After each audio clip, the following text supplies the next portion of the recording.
Hi everyone. How many of you use online banking? Hands up. Alright, and how many of you use online banking and Bitcoin transaction sites? Alright, and how many of you use browser extensions in the same browser you do online banking? Okay, and how many of you are willing to install my extension into your browser? Good choice. That's my name. That is where I work. And that is what I'm paid for. And most of the people think that what consultants are paid for at big four companies. Do you know the name of the guy? What's his name? It's a Nessus monkey running Nessus. These are the things I'm very proud, especially that I can be a part of a great team called Goulash. Last year at the Cyber Olympics competition, we finished at the second runner-up position. And these are the contacts where you can contact me. This is what I do 24/7.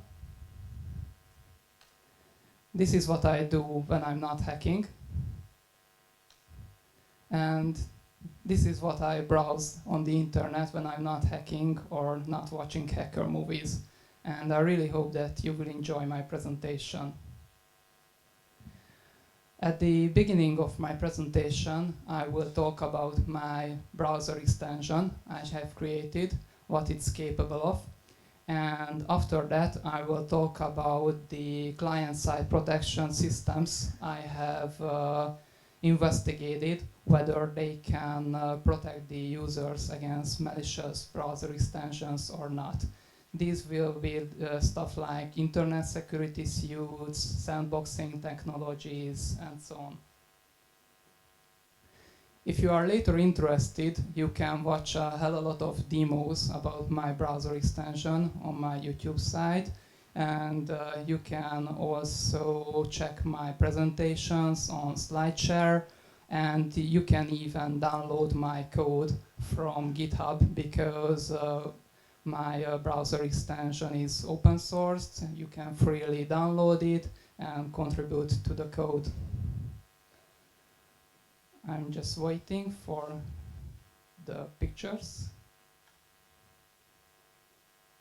And it's okay. I think most of you remember how an average Internet Explorer 6 looked like in 2004. I bet all of you would go crazy about those crappy extensions. Do you remember that irritating purple monkey dancing in the corner of your browser? It was one of the very first browser extensions which spied on users' browsing activity. Exponential diagrams are a must-have in IT security presentations, so here you go. I have downloaded and analyzed the publicly available malicious browser extensions from Mozilla, and it looks like that most of them were created for spamming your Facebook wall in your name or injecting some ad into your browser and just stupid lame things. But how does an average Facebook scam look like? How many of you use Facebook? All right. So you see interesting posts on Facebook like the funniest sex section or eat a cheesecake factory for free. But if you want to look at the content, there will be a tricky step which you don't know what will it cause on your computer, because mostly they will convince you to install some browser extension which will have access to everything in your browser.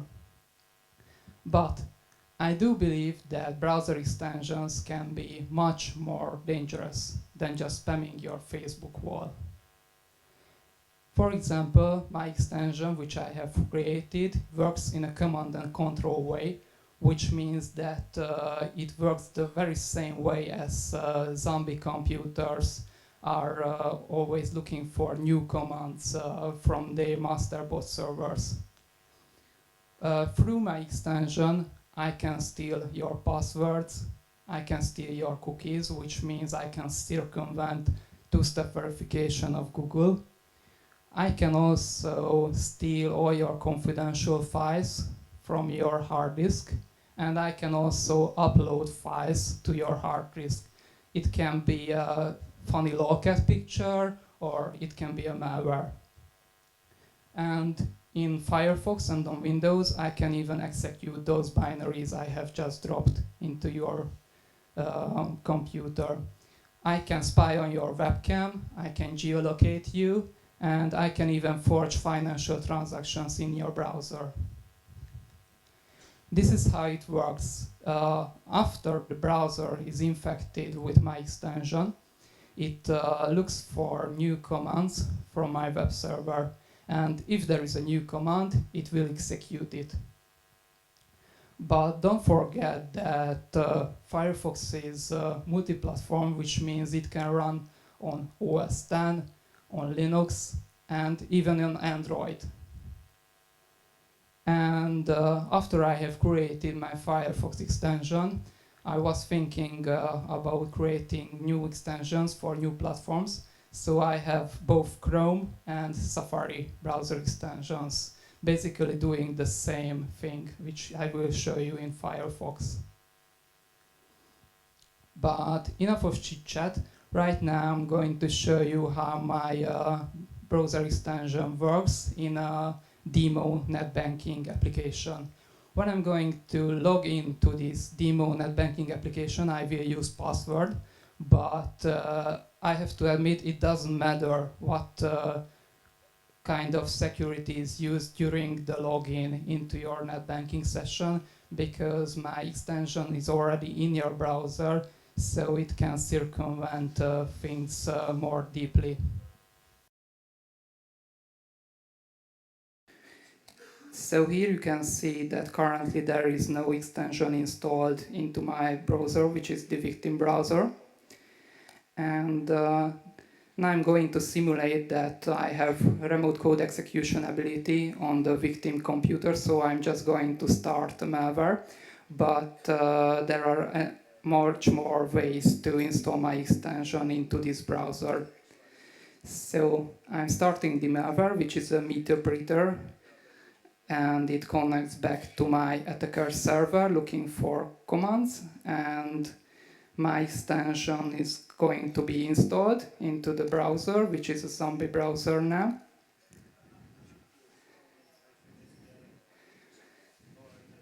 As you can see, my extension has been installed into Firefox, and now the victim is logging into this demo net banking application,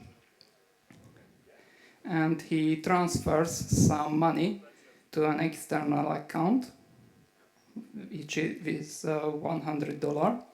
And after he clicks on transfer, the destination account number has been changed in the background. And it is just for the demo that you can see the real destination account number, because I can hide it from the user.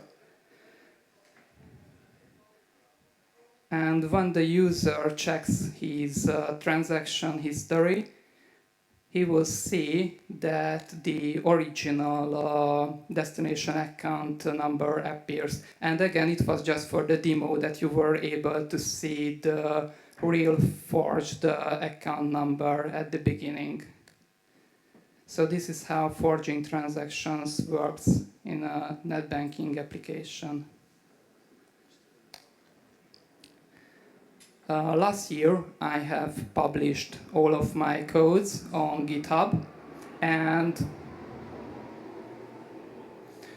Mozilla blocked my extension in Firefox just after 25 minutes I have published my code, and I really think that's great.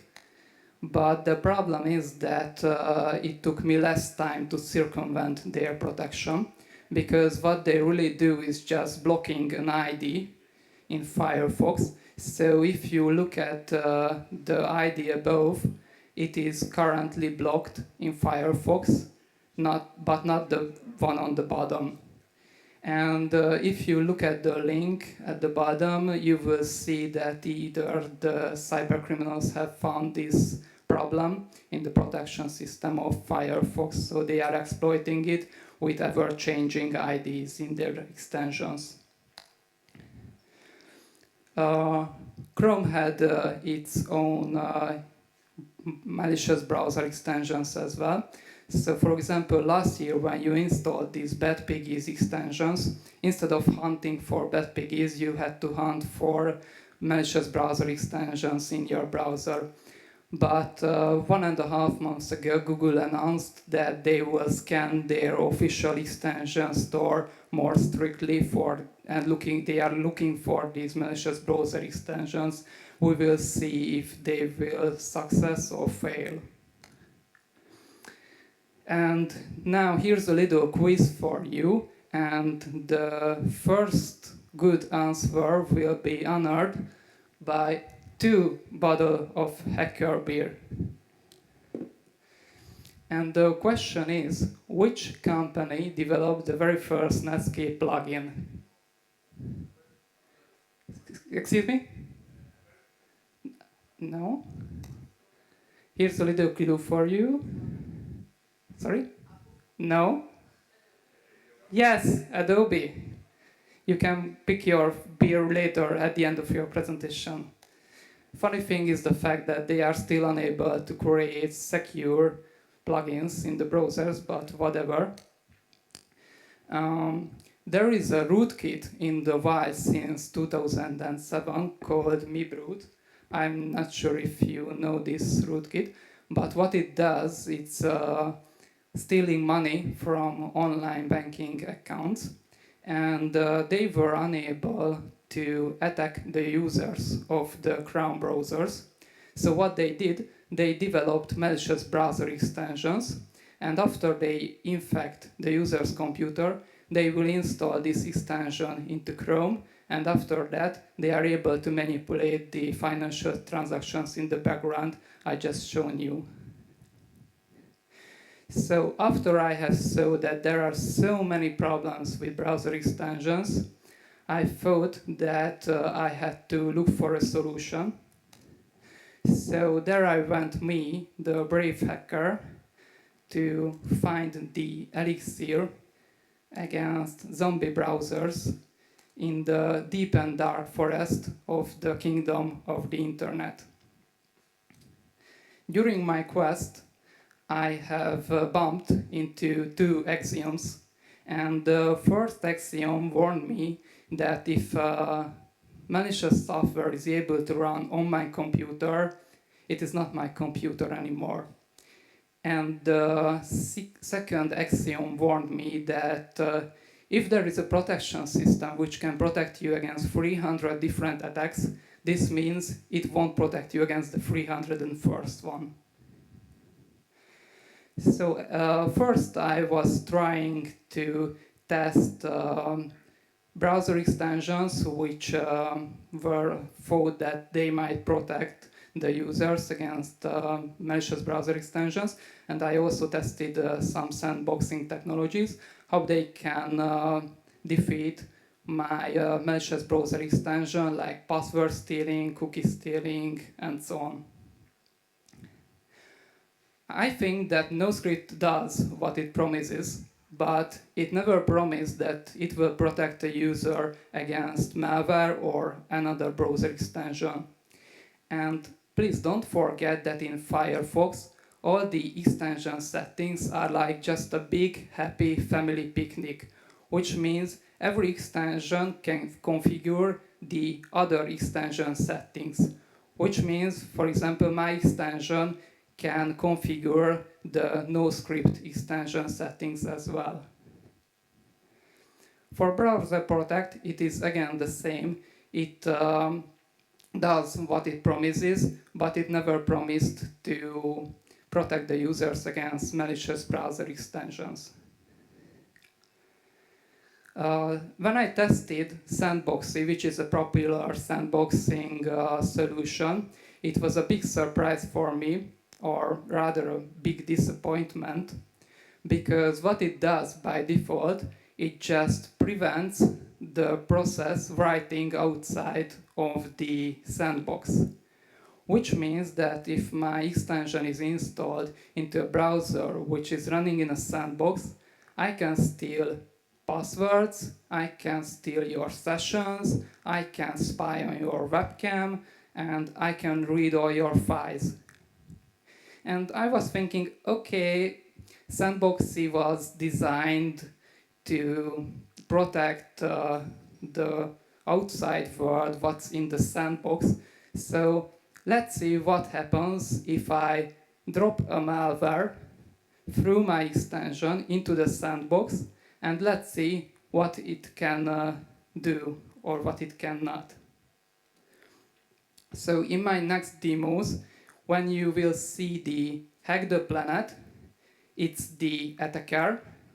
And when you see unicorns and rainbows, it is always the victim browser.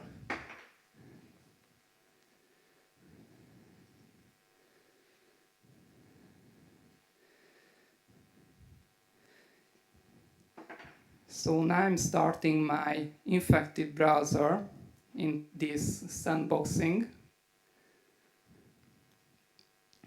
As you can see, my extension is already installed in this browser.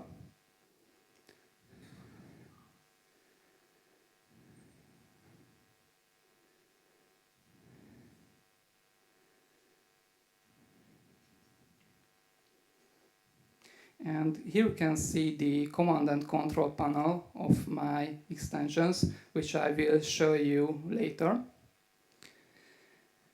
And now if I click the upload malware to the victim button, it will instantly drop a new malware into the folder I just showed you, which is currently empty. And now my malware has been dropped through the browser extension.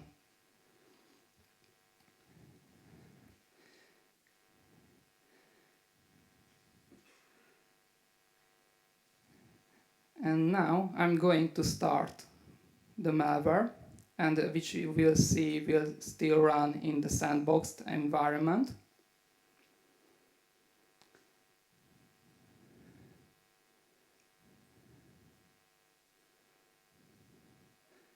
There it is. The malware started in the sandbox, so it is now communicating with my Metasploit session. And guess what happens if I try to dump all the keystrokes through this malware in the same sandboxed browser?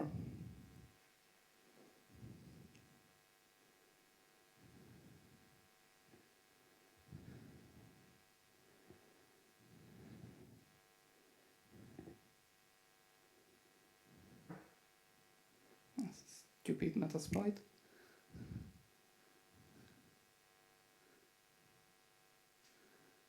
There you go. I was able to dump all the usernames and password.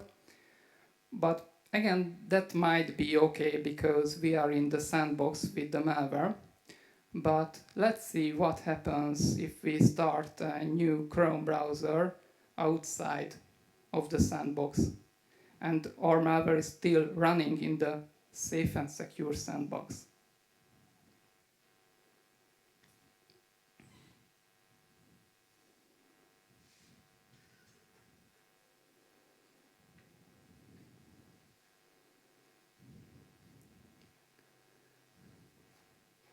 I'm not sure if you can see this, but there it is.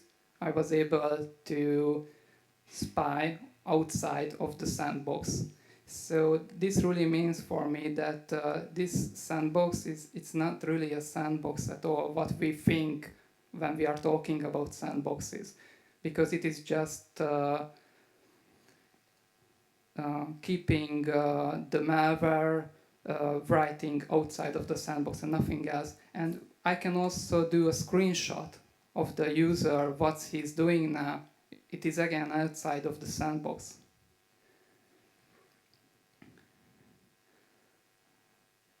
Okay, here you go. Here's the screenshot I was taking from the victim client.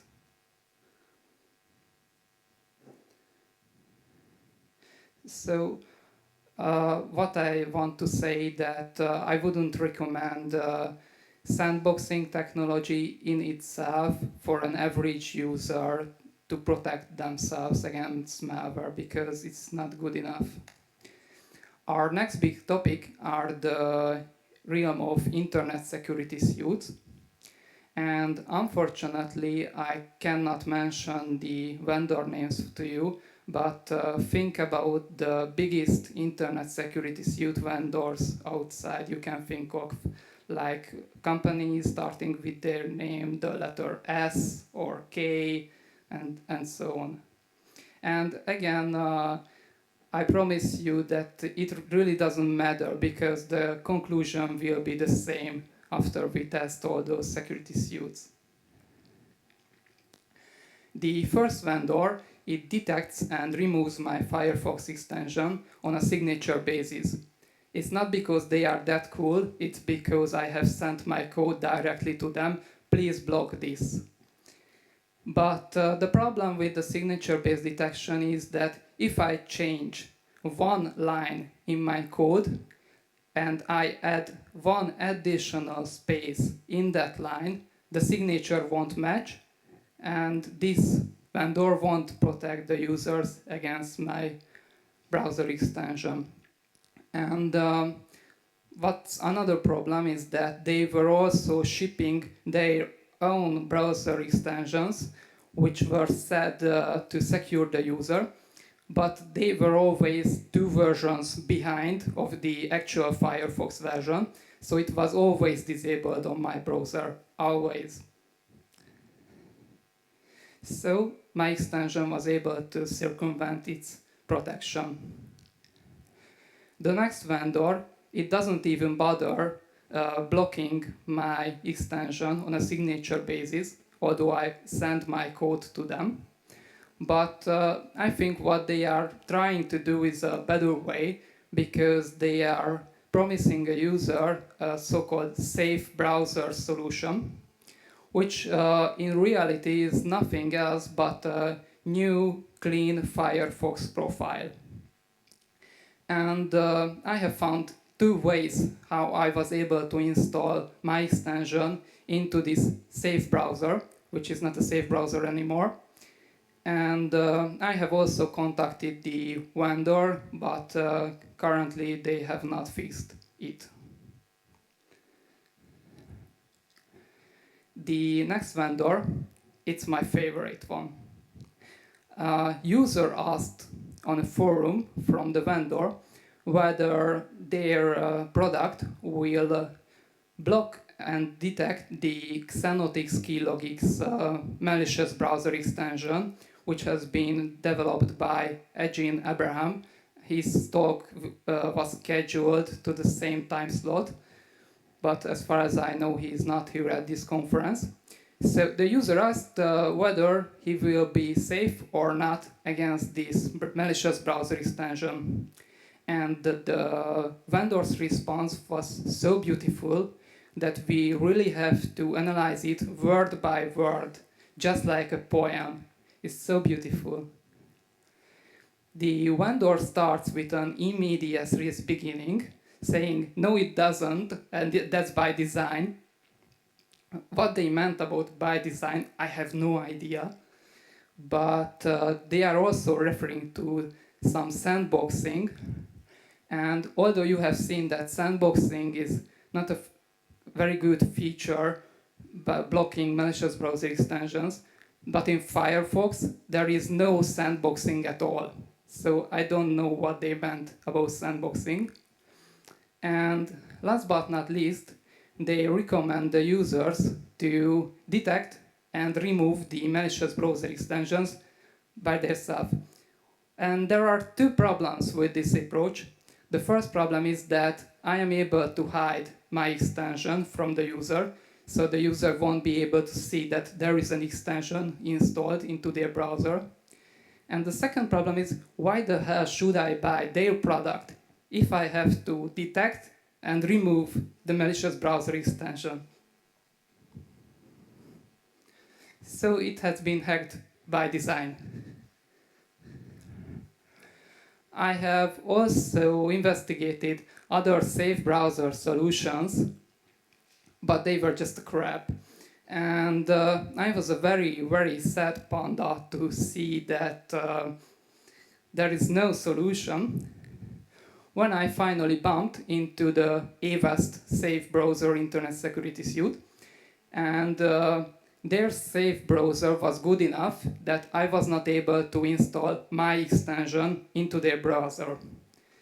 So I was thinking about new ways how I can hack their safe browser, and now I'm going to show an online demo about this. I really hope it will work.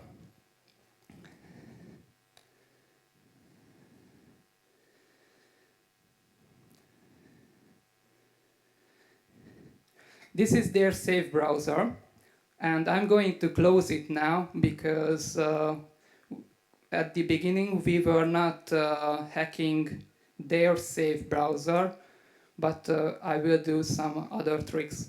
Here you can see that currently there is no proxy configured in the victim's browser. And as you can see, there is no trusted root certificate installed with the letter H.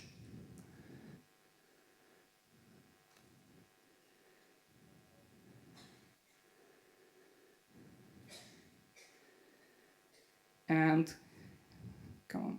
Here you can see that my extension is installed into the browser.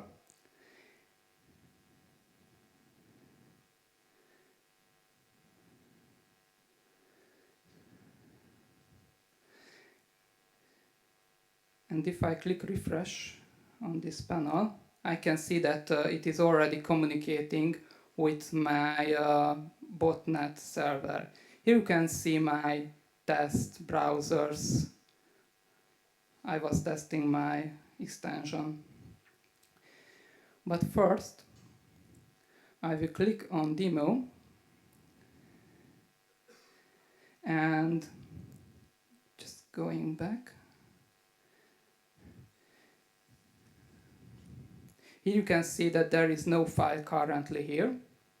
But if I click on the upload files to the victim through the Firefox browser extension button, guess what will happen? My malware has been dropped there. It's currently in a zip file, so I have to extract it. There you go, it has been extracted.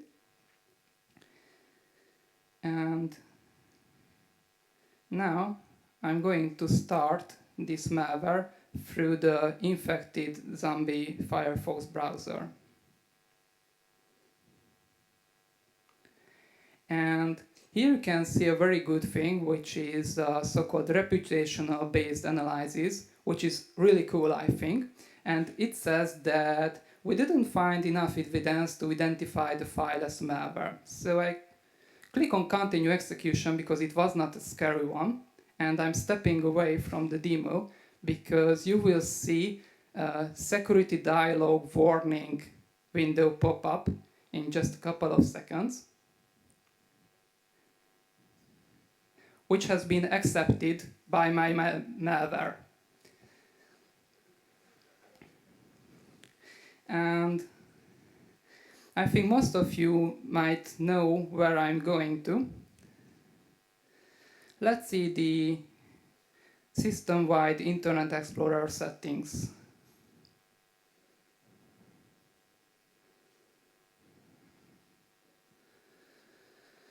Come on.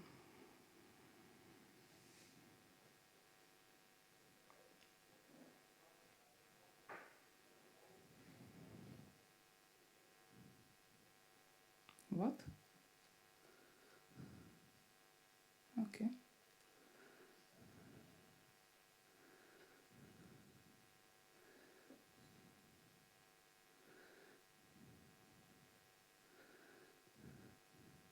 So here is Honest Ahmed's use cards and certificates as a trusted root certificate authority.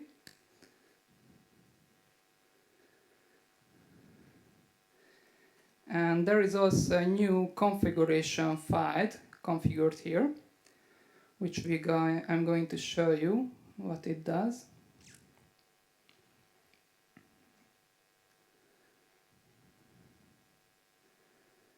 It's just a plain configuration file. When the user visits paypal.com, the traffic will be rerouted to my proxy server. And unfortunately, this safe browser is stupid enough to pick all the configuration settings by default, so I have to restart my computer just to pick it up, all the proxy settings. And meanwhile it's restarting, I think we have time for a quick question if you have. Yes?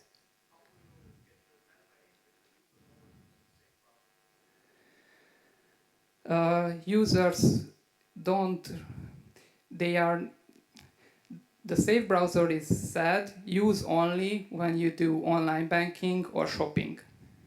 And this is what the vendors usually say.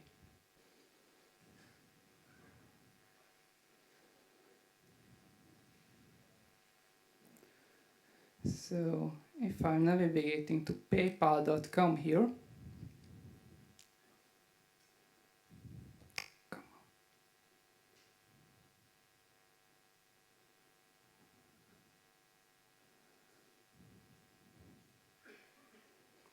here you can see that the identity of this website has been verified by Honest Ahmed's use cards and certificates, which I think it's good.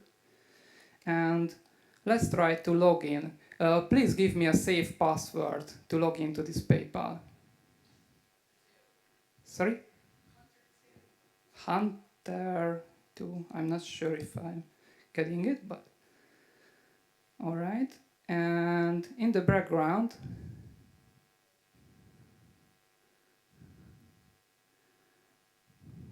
come on.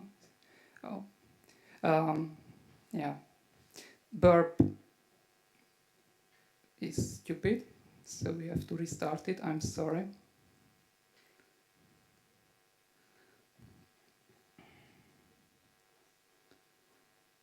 It never did it before.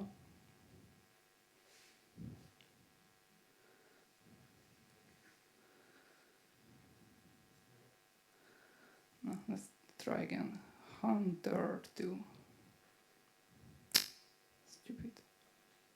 Okay, I'm sorry, it's broken, but I promise that it worked. Just it's burp and Java and stuff like that. All right.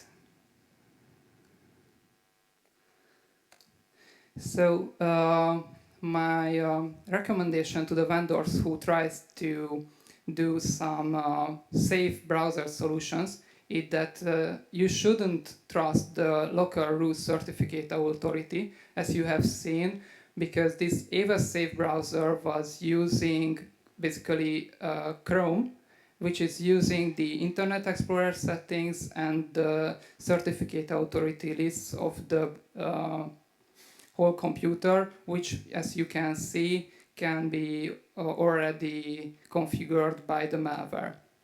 And if you do a safe browser, you should protect the proxy settings, browser files, browser settings.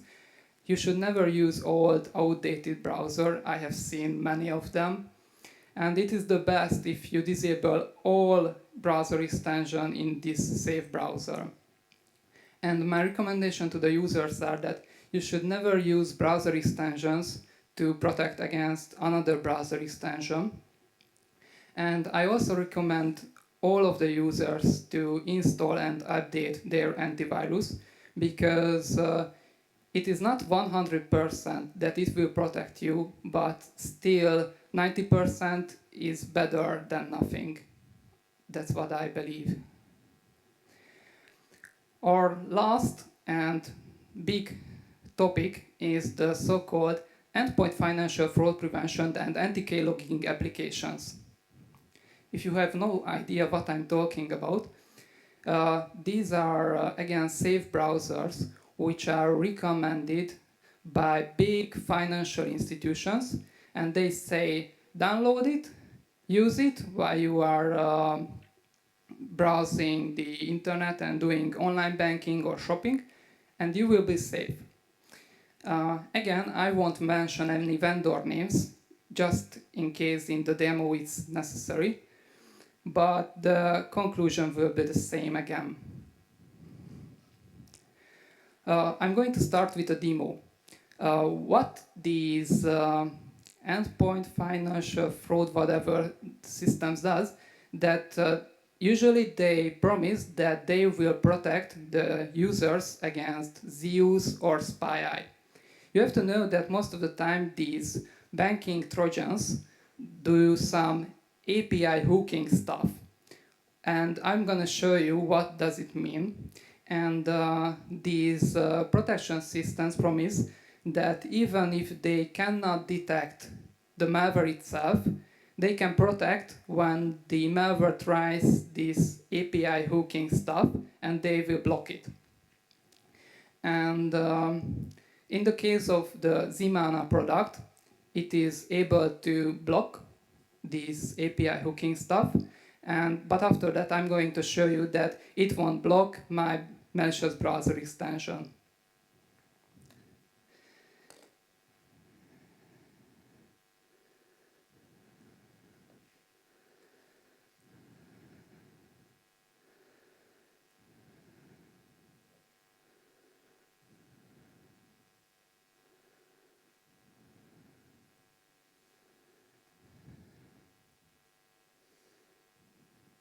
First, I'm going to show you that I'm not cheating, so UAC settings are set to default. Unfortunately, I had to use an older Firefox version, which means 6 months old, or I don't know, because they have changed their APIs, so currently I don't know on which API I should hook, but I'm pretty sure I could do that. And currently, my browser extension is disabled in this browser. And as you can see, currently the Zmana protection is turned off. So just now I can show you how this API hooking stuff works.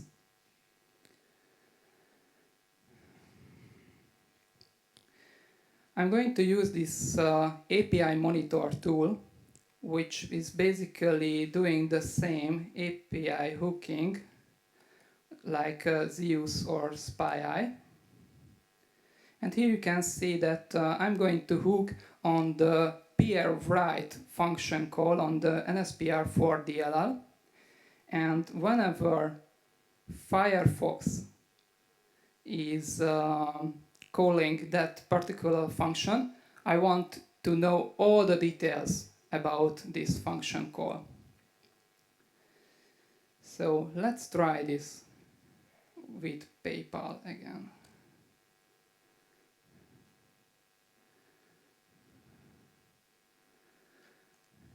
Please tell me a new password because the last one has been compromised.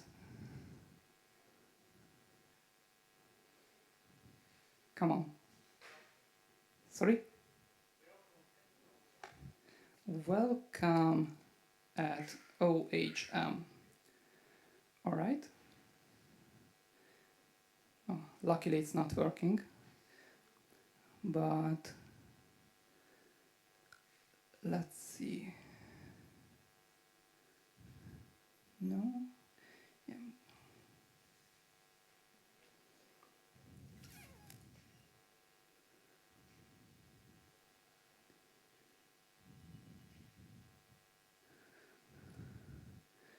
There you go. So this is how the malwares are stealing all the passwords and credit card information from browsers using the same API hooking technology. Now let's close this API monitor tool and start Zmana protection. I promise you it's not a fake malware, fake AV. At first I thought, but no, It's really a real protection. And now let's start this API hooking stuff again. Now I'm getting a very scary alert saying that something is trying to inject code into one of your applications and could gain full access to your system. Do not click allow unless this is a legitimate application. So I think this is a great alert. So currently we will be a good user and click on block. So this is how Zimana will protect against traditional malware. But let's see if it can protect the user against my malicious browser extension. Now it's on, and let's see what we can see on my master server. First I'm going to delete all the previous stuff. It looks like it's communicating, and here you can see that this post info section is currently empty. That's nothing there. And please give me a new password. The previous one has been compromised. Excuse me? BROD admin. All right. And it will take about 10 seconds until I receive this information. Let's see. There it is. So this is how my browser extension can steal passwords and cookies even when the user is protected with Zimana.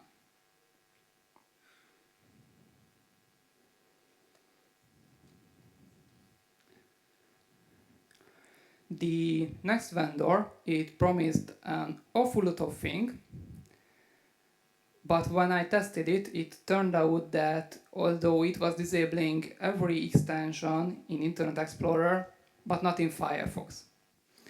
And I have contacted the vendor, and they have sent me a new version of their protection, where every extension was disabled, and I was very happy. And I asked them, great, when you are going to publish this? And they said, never.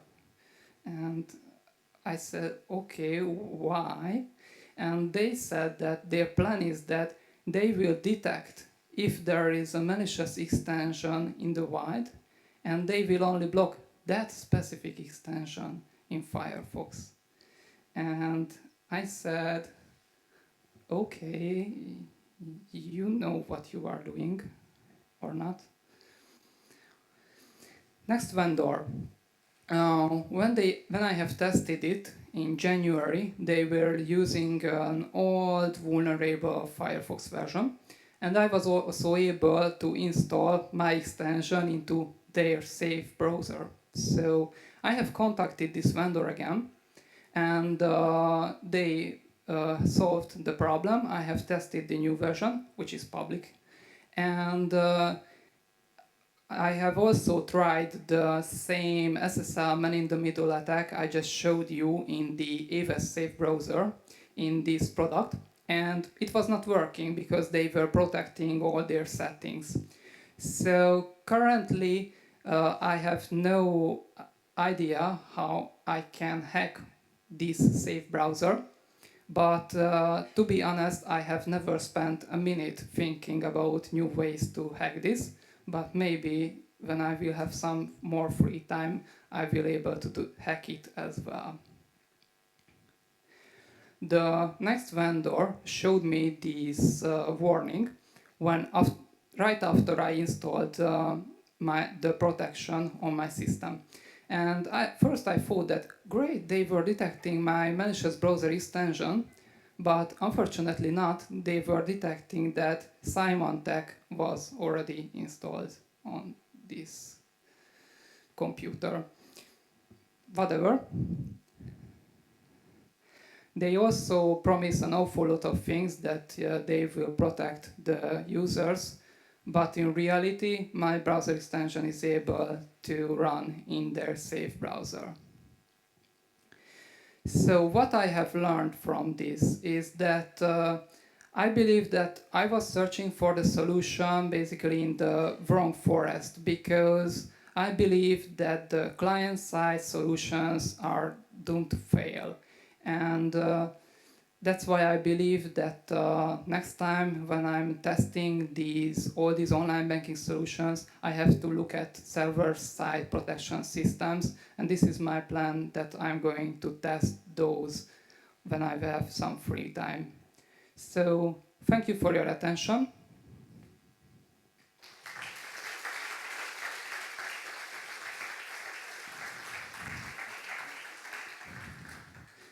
Do we have any questions? Excuse me?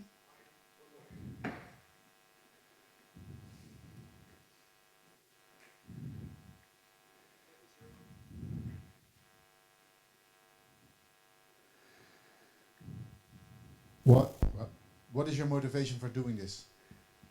Hacking stuff?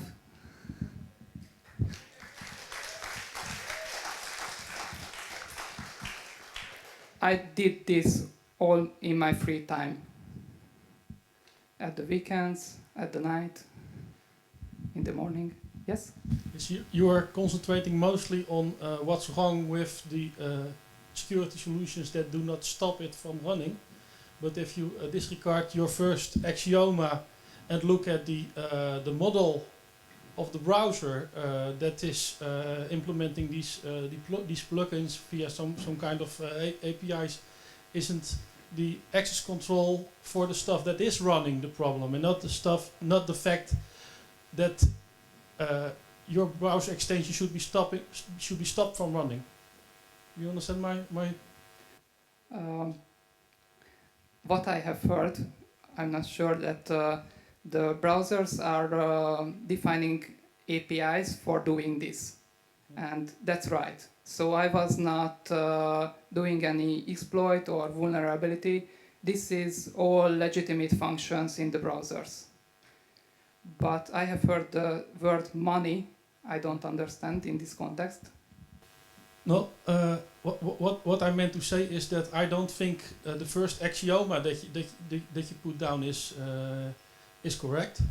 I think the problem is not that your software can run, but the problem is that when your software runs, it has too many privileges. Wouldn't there be possibilities to allow it to run, but to diminish the privileges? Yeah, that's a hard question, basically, because I was talking with Mozilla representatives and also with Google about this whole problem. And what I currently believe is the best way, it's what it's Google doing, that they have their own extension store, and people are not allowed to install extensions outside of the extension store, only in developer mode. And I think this is the way to do things, because if you want powerful extensions, then you need APIs. With this API, everybody can do stuff like that. The sandboxing theory worked on the process of your malicious or your malware installing stuff beforehand. Is there anything you can do automatically, or does that, because I assume the browser would need to install your extension first? There are many ways to install my extension into the browser. For example, the Facebook scam, if you remember, people are browsing Facebook, they want to look at video, and suddenly a new pop-up comes out that if you want to watch this video, install this extension, and people will click on it. And that's basically the problem. I'm not sure if I have answered your question. No, but I didn't phrase it properly, I think. If they've got the extension installed, is there any automated processes you can run? Because you now just basically click buttons to make it install things, but I assume you can do that automatically, or have a script running that does that as soon as they come, they show up in your list. So yes, the user have to click on something if there is no exploitable vulnerability on his system. That's right. Does it, because you showed in the demo, you clicked a button to install other things in addition to your malware, through your malware. Yeah, yes. Is it possible to do that automatically? Yes, definitely, yes. I thought so, thank you. Sorry.